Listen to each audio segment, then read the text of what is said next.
नमस्कार दोस्तों, सबसे पहले आप सभी को हिंदी दिवस की ढेर सारी शुभकामनाएं। दोस्तों, आम बोलचाल में हिंदी भाषा का उपयोग कम होने लगा है। इसलिए इसे बढ़ावा देने और आने वाली पीढ़ियों को हिंदी के प्रति प्रेरित करने के लिए हर साल भारत में 14 सितंबर को राष्ट्रीय हिंदी दिवस के तौर पर मनाया जाता है। भारत में हिंदी दिवस मनाने की शुरुआत आजादी के बाद हुई। हालांकि इस दिन की नींव स्वतंत्रता दिवस से पहले 1946 में रख दी गई थी। उस वर्ष पहली बार 14 सितंबर के दिन संविधान सभा ने देवनागरी लिपि में लिखी हिंदी को भारत की आधिकारिक भाषा के रूप में स्वीकार किया और भारत के पहले प्रधानमंत्री पंडित जवाहरलाल नेहरू की सरकार बनने पर 14 सितंबर को हिंदी दिवस के तौर पर मनाने का फैसला लिया गया और पहला आधिकारिक हिंदी दिवस 14 सितंबर 1953 को मनाया गया था।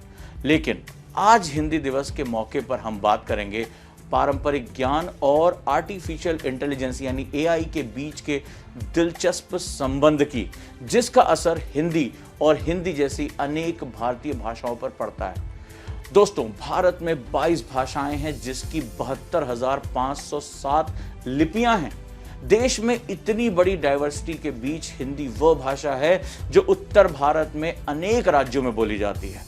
इसीलिए हिंदी भाषा केवल शब्दों का संयोजन नहीं है, बल्कि हमारी संस्कृति और पारंपरिक ज्ञान का एक महत्वपूर्ण हिस्सा है।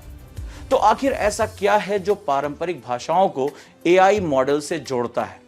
दरअसल पारंपरिक भाषाओं का इस्तेमाल एआई जैसे आधुनिक प्रोग्राम्स को कंट्रोल करने के लिए किया जाता है।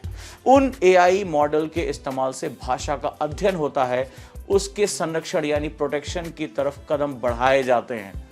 आज एआई की मदद से हम अपनी भाषा को दूर बैठे लोगों तक भी पहुंचा सकते हैं, जिससे संवाद बेहद आसान हो गया है। एआई का उपयोग करके पारंपरिक ज्ञान को नए और बेहतर तरीकों से पुनः जीवन देने का प्रयास किया जा रहा है। आधुनिकता के जमाने में यह जरूरी है कि हम भी अपनी भाषा और संस्कृति को आधुनिक बनाएं, ताकि उसका संरक्षण और उसका प्रचार दूर दूर तक किया जा सके। आप सभी को हिंदी दिवस की बहुत बहुत बधाई।